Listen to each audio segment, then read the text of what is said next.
Being an introvert can be hard, especially when you want to connect with other people. If you're like me, you really hate small talk, but you don't know a good way to start an interesting conversation with a stranger.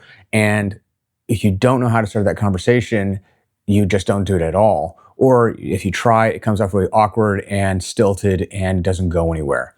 Now, this is a problem that a lot of introverts face. It's one I personally faced for a big portion of my life until I learned the keys to being magnetic. And when you're magnetic, people just want to talk to you. They're more comfortable with you and you have those more interesting conversations. So I'm going to share with you the things I learned over my lifetime and how you can apply them and learn them much more quickly than the decades that it took me.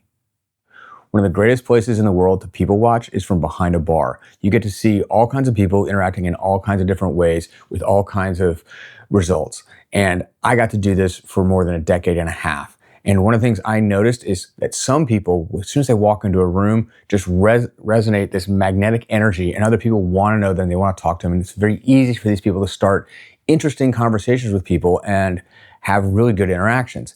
And other people walk into a room and it's like they're invisible, how no one else in the room reacts to them. And they just sit there alone and isolated until they give up and go home. For a long time, I was the latter. I was the person who would go out because I wanted to meet people, I wanted to be connected, but I didn't know how to do it when I actually got there. After years of studying body language and watching people in bars and imitating what they did and trying different tips and tricks and techniques, I had a really profound experience. I walked into a restaurant, sat down at the bar, and a few minutes later, a guy came up from across the room where he was on a date, introduced himself, extended his hand, and asked me, "Who are you?" I was very confused. So I gave him my name. He goes, "No, I mean, you're someone famous. You're someone I should know. I just can't place it." I, of course, was like, "That's not true. I'm a bartender. I don't have any real influence in the world. I'm not famous in any way, shape, or form." Basically, I was told that he and his date were both saw me come in and immediately thought that they knew me and that I was someone they should know, at least by reputation, and they wanted to find out who, they wanted to find out more about me.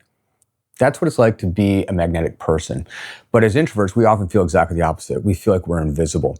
And that's because a lot of times we spend so much time in our heads and alone doing the things that we really enjoy. And we so much dislike a lot of the extroverted behaviors like small talk and big, loud social gatherings that we avoid them. And so when it comes time for us that we do want to be social, we really don't know how to handle that. So we give off exactly the opposite vibes that make someone magnetic.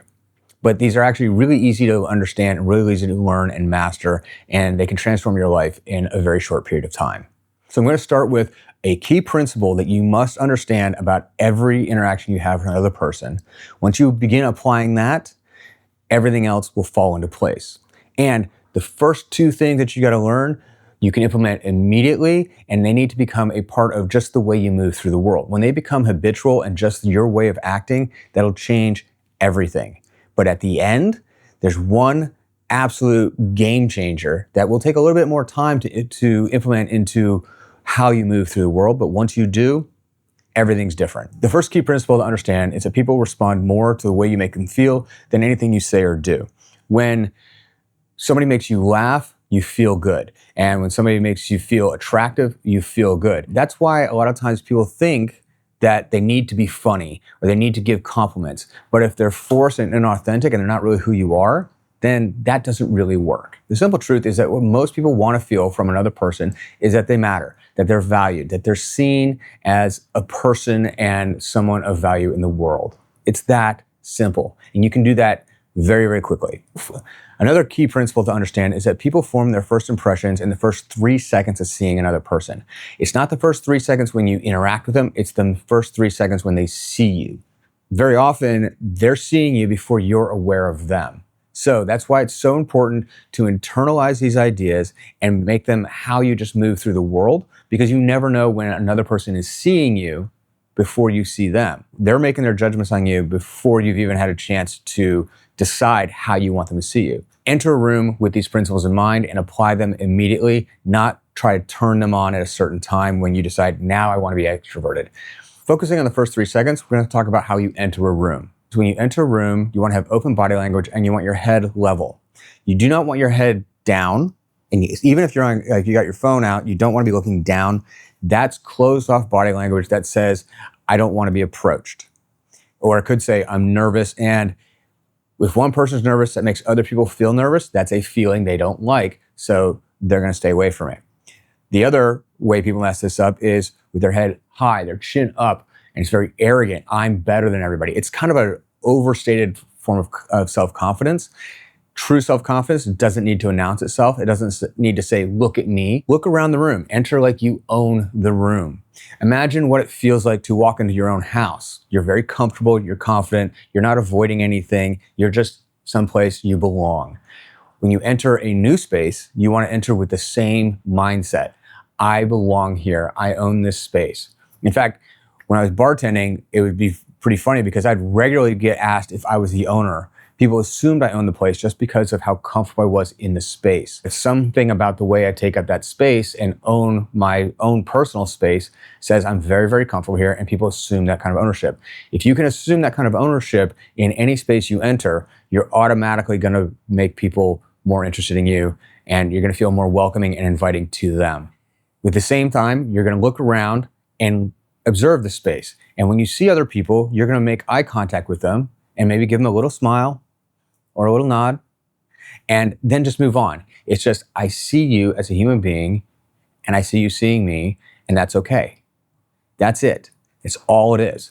If you walk into, say, a crowded bar, and you immediately look around and you only make eye contact and give acknowledgement to people who you find attractive or who are in a position of authority or who look like the kind of person that you think you want to meet or talk to, everyone else feels that, and that actually makes them feel excluded. According to the principle of people remember how you make them feel, they immediately dislike you. So one of the best examples I experienced of this as a bartender or often when I'm a server waiting on tables is when you approach a table, people don't look up from the menus. They don't look you in the eye for even a split second. It feels dismissive. It feels like you're less than human. You're simply a serving robot. That's a terrible way to feel. But when you walk into a space and you notice somebody looking at you and you look back at them and give them acknowledgement, little smile, little nod, and then just move on, they automatically feel you see them. So when you walk into a room with your head level and you look around and you see other people, that's all you're doing. You could say the hi, you don't have to, but you think the hi. I see you, hello, how are you? And then just move through the room. That right there automatically makes you more approachable. They don't even know why, but they just feel like you're more approachable because you saw them as a human being. They like you because of the way you made them feel. You made them feel seen.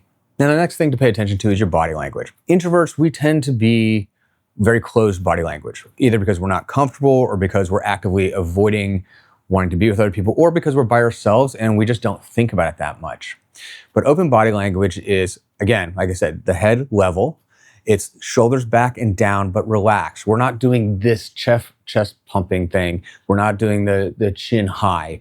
We're not this superior. We're just comfortable and open. Think of your arms at your side, not crossed. This is closed off, and not in your pockets. That's also closed off and kind of nervous. If you can't think of anything to do with your arms and you want to put your hands in your pocket, do like the thumb hook with, one thumb in the pocket, or maybe a couple fingers, but a couple fingers out. Just be careful you're not doing gang signs. You want to be open. So arms at your side. It might feel really weird and awkward to begin with, but that is actually open body language. When you're gesturing, when you're talking, palms out. So open palms like this is very open body language. It's inviting. It brings people in. It's kind of like a mini invitation to a hug. So you're going to hug somebody, you open your arms and you say, come on in. Symptomatic of that gestures. Whereas the opposite, closed body language, when you get your arms crossed, when your hands are in your pocket, when your fists are closed, your hands are turned away, anything like that, that's closed body language. That makes people feel not welcome.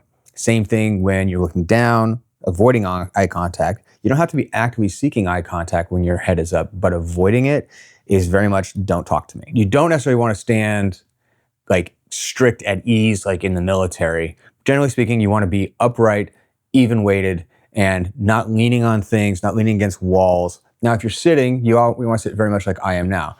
your spine erect. Try to imagine a piece of string hanging from the ceiling, going down through your skull, all the way down your spine, nice and erect, your chest open. If you're at a table or a bar or a desk or whatever, having your hands up and visible is, again, very open. Even if they're just sitting on the desk, it's more open than if they're hidden down below. These things might feel weird and awkward at first, but once you begin to incorporate them, you'll watch how people's reaction to you changes. Now, if you employ just these tips, you're already going to feel the difference in the way people treat you in public spaces. They're more open to you. They're more friendly towards you. They may even approach you and begin conversations with you without you having to actually go out of your way and start a conversation with them. And when you do have to start a conversation with somebody, ask them a question, maybe for directions, they're going to be automatically more open and giving to you just because you've already made them feel good just by the way you entered the room, the way you made eye contact, by your opening body language. I hate small talk. I hate talking about reality TV shows or sports games or the weather or what somebody does for their job or any of those things. They bore the hell out of me. So how do you avoid that and actually get to more interesting things? Well, you do it with curiosity, genuine curiosity. Now, I used to try and think up interesting things to talk about, try to have a cool comment ready for when somebody brought up a particular topic. Really, you don't need to do any of that. It's really simple. It's when somebody's talking to you, listen to them. Don't plan your response in advance. Just listen to what they have to say and think about, what am I curious about that? What question does that make me want to ask? Not, what is my response? So a lot of times when somebody says, oh, what do you do for a living? They're waiting for you to finish, not because they really care about what you do for a living, but because they want to tell you what they do for a living. Or if they ask you, oh, have you seen this TV show? They're looking for an opportunity to tell you their thoughts on that TV show. So when you're talking to people, you want to be curious. You want to listen to what they have to say. Ask an open-ended question, not a yes or no question or a simple one-word answer type of question, but things that give them an opportunity to speak and share things. And for example, you could ask somebody, what brought you out here tonight? Well, I'm from out of town and somebody recommended this as a great place to eat. Oh, okay, where are you traveling from? Or why are you in town? Those kinds of things. You think you can get a whole conversation and go down that road. You have no idea what they're going to answer. Certain types of people use is what they call props. They put on a certain piece of clothing so it gives them something to talk about because they know other people will ask about it. I don't recommend doing that because that's putting all the focus on you and that isn't about how the other person feels. But when you look at other people and the way they're dressing and you see something interesting about them, ask them about it. Where do they get it? Is there a story behind it? Those kinds of things. You can really find out a lot about people from doing that. Which brings me to compliments. One of the problems with compliments is a lot of times we use them as a shortcut to get people to like us because it makes other people feel good. And people do feel good about the way you make them feel, but only if the compliments are genuine. If it's not a genuine compliment, people will see right through it. It's much better to give someone a compliment on something they had a choice in. Their clothing style, their hairstyle, things like that they can choose for themselves and they made an active, conscious effort at, versus things they don't. Oh, you have beautiful eyes. Yeah, they might have really beautiful eyes, but if you don't have a rapport with that person, that comes off as a phony compliment. So if you're giving a compliment, make sure it's genuine and try and focus on things that they have control over, at least until you've got a really good rapport with them. Now, it's absolutely important that you be present in your conversations. So when you're talking to someone else, you want to be looking at them, you want to be listening to them, you want to be in the moment. You do not want to be, okay, yeah, that's interesting. You don't want to be doing that. Put your phone away. Stop looking at whatever's going on behind that person and look at them, which brings up an important issue of eye contact. A lot of people, when they're trying to be more magnetic, use eye contact in the wrong way. When you're listening to somebody, it's important to make a lot of eye contact. Now, you don't need to stare them down and unflinchingly, but you do need to be looking at them because this communicates to them, without you interrupting them, that you are listening. If you're already being curious about them and genuinely listening to them, this should be pretty much automatic. And when you look away, that's a way of saying that I don't want to intimidate you, I don't want to be aggressive, I don't want to freak you out. Or it could be a way of saying, I'm thinking about what you're saying. When they make a really salient point and you look away, they get, oh, they're thinking about what I'm saying. That's part of being present and making good eye contact. A lot of times, people trying to be more interesting and more magnetic without understanding it will make too much eye contact when they're speaking. Generally speaking, people make less eye contact when they're speaking because they're processing stuff inside. They're thinking about what they're about to say. They're remembering whatever the details are. They're trying to pick their words. And so they're not making as much eye contact. That's totally natural. It can be really useful when you're trying to make a point, when you're getting to the punchline of a joke or the point of an anecdote you're telling. That's when you look back. Also, that's a really good way to signal to them that you're done speaking and you're ready to listen to them. Like I just did there. You finish what you're going to say, and then you pause and look at them and wait for them to respond. That's it. Eye contact 101. Now, you can get much more in depth with eye contact. Following just those 2 rules helps most people kind of work the balance out. And once you develop that rapport with somebody and you kind of go back and forth, you don't even have to think about it because it's just going to become automatic. You're going to slip into your natural form of eye contact and it's going to be fine. I find that a lot of people today, because we are so inundated with social media and have our phones in our hands all the time, TV's on, like even in the bedroom and in our kitchens and in every bar and restaurant we go to and every lobby and waiting room, there's always some sort of electronic media there. They have a hard time being present. They just don't know how to do it. Their brains aren't used to it. 2 things that I always recommend to help people get more used to being present is morning walks. Go for a walk every day in the morning.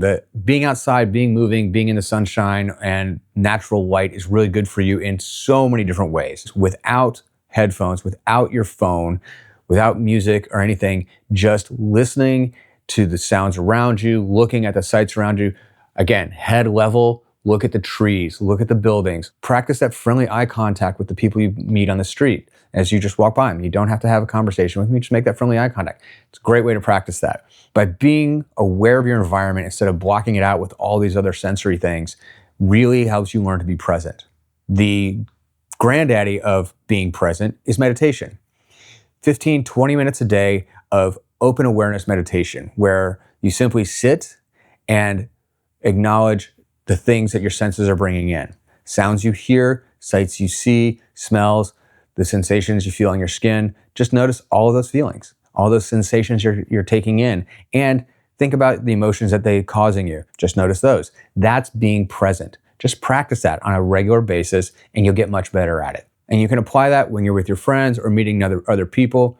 One of the things I like to do when I'm with my friends is we make a rule of being present. We put our phones away. When we're out together having a conversation, we put our phones in our pockets, underneath the table, in our purses, wherever, just so that they're not there. We're not paying attention to them. It's really important to just be present. The more comfortable you are with who you are as a person, the more comfortable other people are with you. It's really rare and it's really attractive. Doesn't matter what you look like, just moving through the world when you're comfortable in your own skin makes you more attractive and approachable to other people. Now, this might take a little bit more time to cultivating you. So a couple things I recommend. First is make a list of all the things you like about yourself. Write it down somewhere, carry it around in your pocket. I guess you could put it on your phone as long as you're not constantly reading it from your phone. Memorize that list and recite it to yourself. Think about, these are the things I like about me. As you go through the day, when you have a moment, think, what do I like about me? And go through your list. Add to it when you come up with new things. That helps you become more comfortable with who you are because you're focusing on what you like about yourself instead of what you think is wrong with you or what you think you need to fix. The thing that's changes about you is instead of walking into a room hoping to meet someone else that'll validate you, you walk into a room validating other people and you don't need their validation. And that automatically makes you more approachable. Now, here's 2 other hints that will help you become far more comfortable in your own skin and be more present in the moment at the same time. They're, I'm going to say slightly more advanced because they take some preparation, but once you incorporate them into your daily life, they change everything and it just becomes natural behavior. The first is to make your home environment more inviting to you and to other people. To give you an example, I remember when I was in my 20s and I'd be going out on a date, I'd be having a good conversation and I'm thinking, okay, this is going really well. Maybe I can bring this person home. Then I remember there's a bunch of dirty dishes in my sink and I didn't make my bed today. And I can't remember the last time I cleaned the bathroom sink. There's no way I'm bringing this person home. I have to avoid bringing this person home. So then I begin to close myself off. become more nervous and less self-assured, and I begin to subconsciously sabotage myself from maybe making the moves or saying the right things or behaving in the way that would make this person want to come home with me. Whereas if I make sure before I leave the house that my bed is made and my bathroom sink is clean and there are no dishes in my sink. It doesn't have to be perfect, because I definitely don't keep a perfect house, but everything looks inviting and homey, not dirty or messy. Then if I get to the point where I'm bringing a guest home, I'm comfortable with it. It also communicates to your subconscious that you are worth having a good home, that you are worth having a nice place to live. On another level, communicates to your subconscious that there are parts of your life you can control. There's so many things in our lives today that we can't control, but when we have our own little space, whether it's a little corner in one room or our entire house, when we can control that area and say, this is my space and I'm in charge of it, that communicates that I'm worthy of that. And that makes you more comfortable in your own skin and who you are. And that radiates out to other people. As I'm recording this video, I'm realizing that I really didn't emphasize this point enough. A lot of people, they look for silver bullets, this fixes one thing, your whole life is different kind of solutions to their problems and their pain. And that's just not how life works. That makes for enticing clickbait, but it's not the reality of life. The truth is that we spend a huge amount of mental and emotional bandwidth worrying about the little things that we know we should do and that we could do, that we can control in our lives, but we don't. And that's why this particular tip of handling all the little things before you leave the house actually works, because you just don't have this mental bandwidth being wasted going, man, I got dishes in the sink, I should have taken care of that. Or, man, my house is a mess and that doesn't feel really good. A lot of times we tell ourselves, well, no one else is going to see it. It's just me. Well, that's devaluing yourself in your own subconscious. You're teaching your brain and your nervous system that it only matters if other people see it, and that your opinion doesn't matter. And that's just not a good way to live. And that's not being comfortable in your skin, saying to yourself, you don't matter. Really doing these things to make your home life, your part of the world that you can control, your personal space, as inviting to you as possible is honestly one of the best things you can do to make yourself a more magnetic person. But it makes you more happy and healthy and reduces your mental stress and anxiety levels throughout the entire day. I challenge you to just try it for a month and just see how you feel at the end of those 30 days. If you notice that you are just not worrying about certain things as much because you take care of them, you just did this small thing and went on with your life. So anyway, back to the video. The next hint is to take care of your clothes. Now, I'm not saying you have to dress like you just came off the cover of a fashion magazine. In fact, that's not my style. Look at what I'm wearing right now. Make sure that your clothes are clean, and when your laundry's done, you fold them and hang them up and put them away and take care of them. That's part of taking care of things in your home that say you deserve a nice home. But then when you go out and you know that even though I'm just wearing a jeans and a t-shirt, they're clean, they fit well, they're not wrinkled and dirty and stained, that communicates to the rest of the world that you respect yourself and they should respect you too. These kinds of small gestures towards yourself and taking control of the parts of your life you absolutely can control make a huge difference in the way you feel about yourself and the way other people perceive you in the world. And that will make you more magnetic. Now, if you like this video, please like and subscribe. And if you really like this kind of content and you want to get more of it, you can become a member by clicking join down below the video. That really helps me out and gives you direct influence on what kind of videos I make, what kind of topics I address in the future.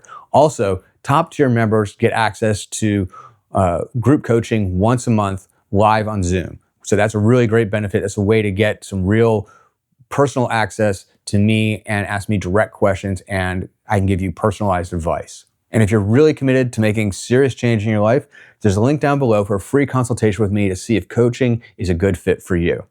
Now on the screen, you should see a video that YouTube is recommending for you personally. Check it out. I think you'll really enjoy it, and I'll see you in the next one.